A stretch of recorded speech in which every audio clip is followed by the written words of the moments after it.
Hi friends, welcome to class infinity. எல்லோரும் எப்படி இருக்கிறீங்க? நல்லா இருக்கிறீங்களா? இன்றைக்கி நம்ம என்ன பார்க்க போகிறோம்னா ஒரு நான்வெஜ் ரெசிபி தான், ஆந்திரா சில்லி சிக்கன். வாங்க நான் அதை எப்படி செய்கிறேங்கிறத பார்க்கலாம். அதுக்கு முன்னாடி நம்மளோட சேனலை இது வரைக்கும் சப்ஸ்கிரைப் பண்ணாதவங்க ப்ளீஸ் சப்ஸ்கிரைப் பண்ணுங்கள். பக்கத்தில் இருக்க பெல் ஐக்கானையும் கிளிக் பண்ணிக்கோங்க. வாங்க இப்போ நம்ம வீடியோக்குள்ளே போயிடலாம்.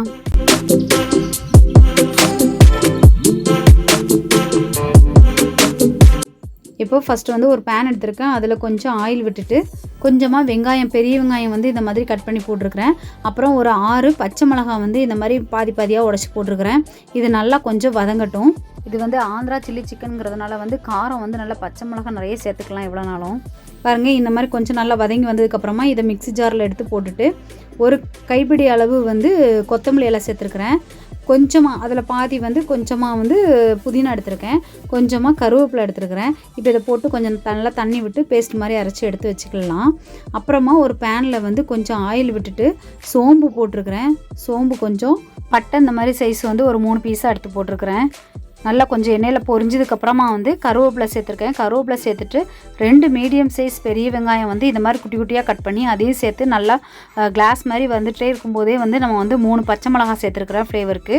சேர்த்துது அதுவும் நல்லா வதங்கிட்டே வரும்போது வந்து இஞ்சி பூண்டு பேஸ்ட் வந்து 2 டேபிள் ஸ்பூன் வந்து போட்டிருக்கிறேன். அதையும் நல்லா பச்சை வாசனை போகிற வரைக்கும் நல்லா வதக்கி விட்டுட்டு 2 மீடியம் சைஸ் தக்காளி வந்து இந்த மாதிரி சின்ன சின்னதாக கட் பண்ணி வச்சுருந்தேன், அதையுமே சேர்த்துக்கிறேன்.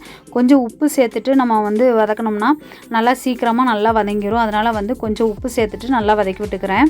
பாருங்கள், இப்போ வந்து நம்ம வந்து ஒவ்வொரு மசாலாவாக வந்து நம்ம சேர்த்துக்கலாம்.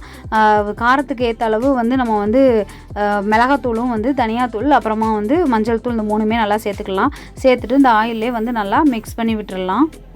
இந்த மாதிரி மிக்ஸ் பண்ணி விட்டதுக்கப்புறமா நம்ம வந்து சிக்கன் க்ளீன் பண்ணி வச்சுருக்கிறேன். நான் வந்து ஒரு 1/2 kg சிக்கன் க்ளீன் பண்ணி வச்சுருக்கேன், அதை எடுத்து சேர்த்துக்கிறேன். சேர்த்து நல்லா மிக்ஸ் பண்ணி விட்டுடலாம். ஃபஸ்ட்டு சில்லி சிக்கன்னாலே வந்து பச்சை மிளகாவோட காரம் தான் தெரியணும். அதனால் ஃபஸ்ட்டு வதக்கும் போது வந்து நம்ம பச்சை மிளகாய் போட்டு வதக்கணும்ல அரைக்கிறதுக்கு, அப்போவே காரத்துக்கு தேவையான அளவு பச்சை மிளகாவை சேர்த்து வதக்கிடணும். மிளகாத்தூள் வந்து கம்மியாக தான் போடணும். பாருங்கள், இப்போ சூப்பராக கலர்ஃபுல்லாக வந்துருச்சு. இப்போ கொஞ்சம் உப்பு சேர்த்துடலாம். அப்புறமும் தேவைன்னா நம்ம செக் பண்ணிவிட்டு இல்லைன்னா சேர்த்துக்கலாம் உப்பு சேர்த்து அதையும் மிக்ஸ் பண்ணி விட்டதுக்கப்புறமா நம்ம அரைச்சி வச்சுருக்கிற பேஸ்ட் எடுத்து சேர்த்துக்கலாம்.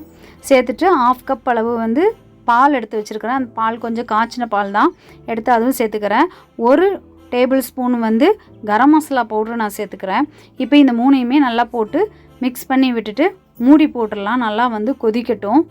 பாருங்கள், இப்போ மூடி போட்டு எடுத்ததுக்கப்புறம் இந்த மாதிரி கலர் வந்திருக்குது, நல்லா கொதிச்சிருச்சு. இப்பவும் கூட வந்து இன்னும் கொஞ்சம் தண்ணி சேர்த்துக்கிறேன். பாருங்கள், நல்லா தண்ணி சேர்த்துட்டு இன்னும் கொஞ்சம் நல்லா கொதிக்க விடுறேன். இப்போவும் கொதிச்சிட்ருக்கட்டும். இப்போ கொஞ்சம் சிம்மில் போட்டுட்டு அப்படியே மூடி விட்டுறலாம். நம்ம வந்து நீங்களும் வீட்டில் இந்த மாதிரி செஞ்சு பார்த்துட்டு உங்களோட கமெண்ட் எனக்கு சொல்லுங்கள். சிக்கன் வேகிற வரைக்கும் நம்ம வந்து சிம்லேயே போட்டுடலாம்.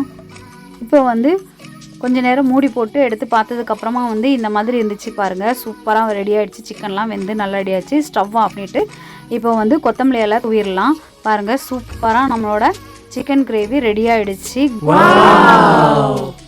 கொத்தமல்லி புதினா போட்டு நம்மளோட சிக்கன் கிரேவி சூப்பராக ரெடி ஆகிடுச்சு. சாதம், சப்பாத்தி, பூரி, தோசை, இட்லி எல்லா இதுக்குமே சைட் டிஷ்ஷு சூப்பராக இருக்கும். இது உங்களுக்கு நம்மளோட இந்த வீடியோ ரொம்ப பிடிச்சிருந்துச்சுன்னா லைக் பண்ணுங்கள், ஷேர் பண்ணுங்கள், கமெண்ட் பண்ணுங்கள், மறக்காமல் சப்ஸ்கிரைப் பண்ணுங்கள். பக்கத்தில் இருக்க பெல் ஐக்கானையும் கிளிக் பண்ணிக்கோங்க. தேங்க்யூ ஃபார் வாட்சிங்.